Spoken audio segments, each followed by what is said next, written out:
soal tugas Jordi Cruyff dan juga kans 3 pemain baru yang dinaturalisasi gabung timnas, kita sudah bersama dengan pengamat sepak bola Bung Binder Singh. Selamat malam Bung Binder. Selamat malam Mas Ibrahim. Bung Binder, hari ini diperkenalkan ke publik Jordi Cruyff. Kesan Anda ketika melihat Jordi Cruyff diperkenalkan soal membawa ilmu dari Barcelona, Tiongkok, Indonesia. Bagaimana Anda melihat ini? Iya, kan Jordi Cruyff ini adalah technical advisor ya bagi tim nasional Indonesia ya. Artinya dia akan memberikan saran-saran secara teknis ya kepada jajaran pelatih lah yang sekarang melatih tim nasional Indonesia kan. Ada 4 pelatih di sana dan selain itu juga dia yang ditugaskan untuk mencari direktur teknik ya bagi PSSI.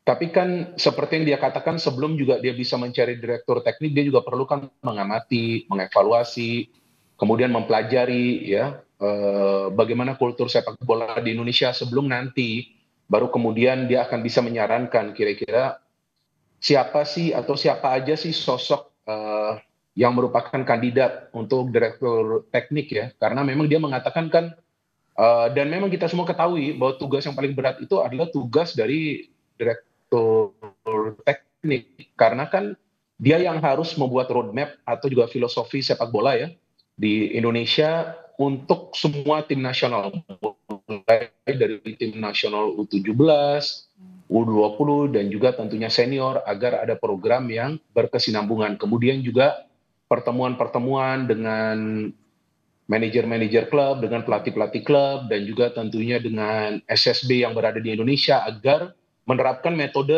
pelatihan yang lebih modern lagi atau memang yang dianggap lebih cocok lagi ya bagi para pemain muda Indonesia untuk bisa menghasilkan generasi baru yang ya kita harapkan nantinya juga bisa menjadi bagian dari tim nasional Indonesia kayak begitu. Okay. Jadi pengalaman sebagai sport director di Barcelona ini akan lebih mudah bagi Jordi untuk bisa mencari talenta-talenta muda timnas yang potensial nih. Tidak semudah seperti yang kita pikirkan ya Mas. Karena kan menjadi direktur teknik di klub itu kan beda ya dengan direktur teknik di tim nasional ya. Apalagi di Indonesia yang kita tahu dia harus traveling ya ke berbagai provinsi, harus melihat bagaimana caranya di SSB yang memang menghasilkan pemain-pemain muda ya, bagaimana cara mereka berlatih di sana, pelatihnya seperti apa, kemudian bagaimana metode pelatihan yang memang harus dirubah. Jadi jauh beda daripada tugasnya yang saat itu di Barcelona. Jadi tidak akan semudah seperti yang kita semua pikirkan bahwa direktur teknik akan ada siapapun itu dan kemudian dia akan melakukan tugasnya dengan mudah. Tapi kan sosok direktur teknik ini kan dicari sudah cukup lama ya Mas ya, sudah cukup lama nih, sudah lama. Nah, saya justru mengira sebelumnya Jordi Cruyff ini yang akan menjadi direktur teknik, tapi ternyata kan belum ya. Dialah yang ditugaskan untuk mencari direktur teknik, jadi ya akan butuh waktu lagi nih bagi Jordi. Dia kan harus juga mempelajari, dan saya pikir bukan dalam hitungan pekan ya, tapi bisa juga dalam hitungan bulan ini dia akan butuh waktu. Sebelum nanti dia bisa memberikan saran nanti. Kalau di dalam jangka pendek nih akan memberikan saran tidak seorang Jordi Cruyff kepada Kluivert jelang lawan Australia, misalkan susunan pemain potensial yang masuk starting line up, bisa nggak sih memberikan saran gitu, masukan kepada Kluivert sendiri? Saya pikir untuk pertandingan pertama terlalu dini ya, apalagi dia kan pelatih terakhir yang gabung kan. Sebelumnya kan sudah ada kan 4 pelatih sebelumnya kan.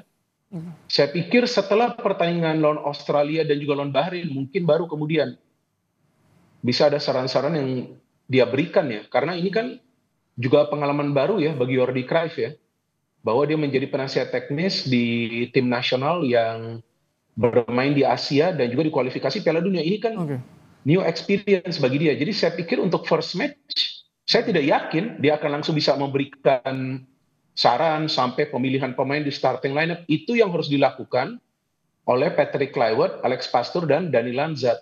Itu mereka harus lakukan karena sebelumnya juga kan mereka sudah melihat beberapa pertandingan Liga 1, memanggil beberapa pemain dari Liga 1, berkomunikasi dengan pemain-pemain yang bermain di Eropa. Jadi saya pikir untuk pertandingan awal saya tidak yakin dia akan langsung memberikan saran dari lineup atau strategi, mungkin setelah 2 pertandingan awal ini. Oke. Bung Binder, ketika ini sudah disumpah WNI nih, Emil Audero CS. Bagaimana nanti? Ini kan akan segera didaftarkan ke FIFA nih sebelum tengah 13. Persaingan di starting line up timnas bagaimana nih, Bung Binder? Kalau menurut saya dengan tambahan 3 pemain ini persaingan akan semakin ketat dan tentunya sehat. Karena di posisi penjaga gawang, timnas kita akan punya 2 penjaga gawang yang punya kualitas yang di atas rata-rata ya. Martin Paes bermain di Liga Amerika Serikat, oke lah Emil Audero sekarang tidak bermain di klub besar, tapi kita tahu dia sudah punya pengalaman juga bermain di Serie A ya. Artinya dia juga akan ditempatkan sebagai pelapis dari Martin Paes. Karena memang sejauh ini performa dari Martin Paes world class ya, bisa dikatakan world class karena memang sangat krusial lah bagi timnas Indonesia. Melakukan banyak sekali saves, jadi saya pikir Martin Paes akan tetap dimainkan sebagai pilihan utama, tapi Emil ini sebagai pelapis. Dean James, nah ini ada peluang nih. Verdong apa Dean James? Apakah dia main di back kiri, atau dia main di back kanan, atau dia main di tengah? Dean James ada peluang. Kalau saya memilih Verdong, kenapa? Karena Verdong itu sudah menunjukkan performa terbaiknya. Tapi Verdong juga kan bisa bermain di posisi center back sebelah kiri. Bisa juga. Jadi kalau Verdong digeser ke center back sebelah kiri, Dean James yang main di kiri. Dan Joey kemungkinan bisa langsung start karena Tom Hay butuh pemain di sebelah dia yang bisa membantu dia untuk bergerak ke depan dan menutup ruang di tengah. Jadi Joey bisa saja dimainkan dari awal. Bung Binder, singkat, jadi nanti kalau ini masuk udah bisa didaftarkan, bisa dibawa 30 pemain yang akan dibawa oleh Kluivert, atau nanti akan ada 3 pemain yang dicoret jadi tetap 27 yang akan dibawa pusat?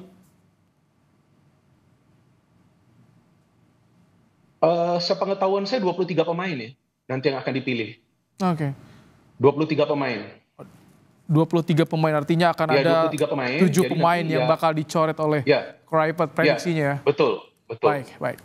Karena kan yang skuad sementara yang dipanggil itu kan sebelumnya 27, tambah ini 30. Nah, nanti yang akan dibawa 23, jadi akan ada beberapa pemain juga yang nanti akan dicoret. Gitu.